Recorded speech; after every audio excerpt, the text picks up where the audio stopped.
sure you have some big scandal first. Well, we wanted to talk about the government trying to use the recess as a mechanism to avoid answering questions that remain unanswered regarding the Catherine Sapone appointment. Yeah. It's a week since Leo Varadkar, the Taoiseach, gave an interview to RTE News. It's the only time he's spoken publicly in almost a fortnight. The Taoiseach himself hasn't spoken directly either since he told us all famously to move on. That was before Catherine Sapone decided not to take the appointment. So these are important questions, and we think that Leo Varadkar needs to be upfront and come clean on his particular roles in relation to the appointment of Catherine Sapone to what was effectively a made-up position. The reason why he decided to attend an event organised by Catherine Sapone when he knew that at best the guidelines were ambiguous. Many of us would argue that they were clearly outlined in terms of where this event stood in. So what we've had is a situation whereby the government have been caught out in a stroke. Their cronyism has again been exposed, and the decisions that led to that appointment being made haven't been clearly outlined to the Irish people. And the reason this is important is because we've seen again this week whereby two former Fine Gael advisors actually successfully lobbied to have the companies that they represent, investors, exempted from the 10% stamp duty obligation that was put in place in order to stop these type of investment funds from purchasing houses at the expense of ordinary families. So we see how insider politics works and the real impact that that has on Irish workers and families, and therefore we don't think it's good enough that when matters of concern are raised, that ministers to the very highest level run for cover and use the recess to avoid answering the questions that have been put. So Sinn Féin are going to continue to challenge both the Taoiseach and the Taoiseach to come clean with respect to their roles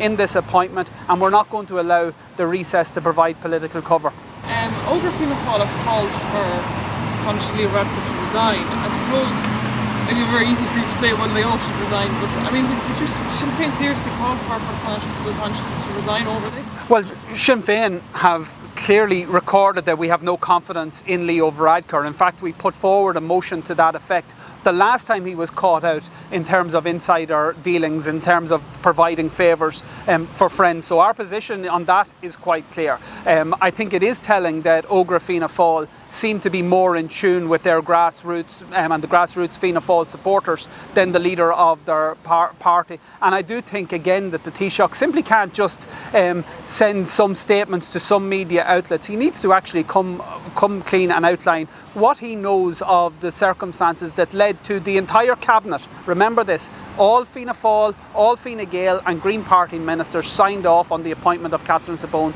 to a made-up position. It was insider politics at its worst, and it was blatant cronyism. And at the heart of that, it appears that Leo Varadkar played a role. We don't know yet what specific role he played because he hasn't answered those specific questions, and he needs to. Would you call on him to resign? We've already said we think Leo Varadkar should resign, but I think it actually goes much further than that. And I think the actions that we've seen in respect of the former Fine Gael advisors being able to effectively direct government policy, that stands in stark contrast to the influence that ordinary workers and families have had. And it goes to the heart of the decision-making process within this government, whether it be in relation to laws, policies or appointments that are being made. And the questions that need to be asked is whose interests this government are serving. And I think they've been exposed time and time again. They're serving the interests of the vested interests. They're serving the interests of their own friends and allies rather than the interests of the people who they're supposed to represent. So in the bigger picture, what we need is this government to leave office. She wrote to the Public Accounts Committee, the other members, and we heard Brian Stanley then saying afterwards that, as chair of the committee, that he was in favour of having a meeting over this appointment, but he was going to wait to hear back from the other members as well. Is there any update there? Have you heard The update that we've received is that this matter will be on the agenda in September after the recess. I would have preferred if the meeting or the issue could have been dealt with at an earlier meeting, but the chair did what the chair is obliged to do. He contacted all the members, tried to reach a consensus. The consensus was that the Public Accounts Committee, as I understand it, should discuss this matter, but that it will wait until September. Okay, so there will be a meeting in September. It will be discussed at a meeting in September. My view is that the Public Accounts Committee clearly has a role to play, because this appointment potentially could have been quite expensive from a taxpayer point of view, because not only was the salary involved, there was also the issue with regard to the expenses and the administration costs that would have also been associated with a post that was, I think if we're honest, made up to provide a favour for a former cabinet minister, and we don't think that financial decisions or political decisions should be made by government in that manner. And I do think that the Public Accounts Committee will have a role and have something to say in respect of all of those matters. So Fianna Fáil's Mark McSherry, he has said that all members of government should come out and say whether or not they were at the party, because there's a lot of guests who still don't know who were there. What do you think about that statement? I think there needs to be a lot of clarity in respect of that gathering that took place. What was the specifics of the invitation, who was invited, who attended, and what the actual purpose of it was. And I think in the context of what we're talking about, I think there also are questions in terms of what role did that event play in the decision that was made just 6 days later of Cabinet to appoint Catherine Sapone to a made-up position. So I think we do need full clarity in respect of the event and the circumstances in which it took place. Was anybody from Sinn Féin there?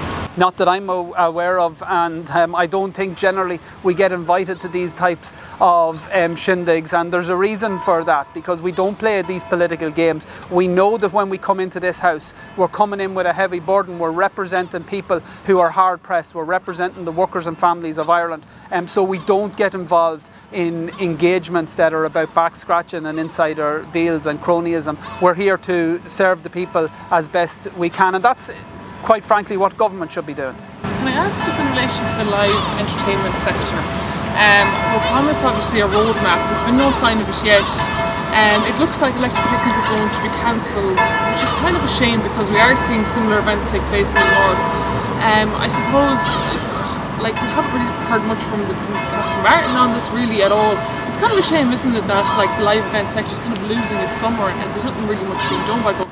It is, young people are losing their summer, but probably more importantly, lots of people in the arts sector have already lost their livelihoods, and many of them are wondering whether there will be a future in that sector again. And I do think it is important that we set out the roadmap, because I think it's important to say that people have done as they've been asked. They've adhered to the guidelines, most of us, as best they can. They've also gone to the vaccination centres. We see the huge numbers of young and old, and that's a testimony to everybody involved. The payoff for all of that was that government would be upfront in terms of outlining a roadmap that we could move out of this, that we could get back to normal. And I think one of the areas in which that has to happen is the live events sector. And you're right, in part of Ireland we're looking at the scenes in Belfast where apparently large numbers of people can gather at outdoor gatherings in a safe manner. We want that to happen right across the country. We think that the mechanism should be there, but it involves engagement. And the one thing that the sector and nobody wants to see is mixed messages or last minute decisions being made. We want these decisions to be made in an upfront and considered fashion, so that we can actually see these events taking place in a safe manner, and that when we see events and sectors opening up, that we can do so in the confidence that they won't be closed down again. Just as agricultural spokesperson, what do you think about the agricultural minister lodging an appeal in regards to the case of the sentence that was given to the animal inspector who was found to animal abuse?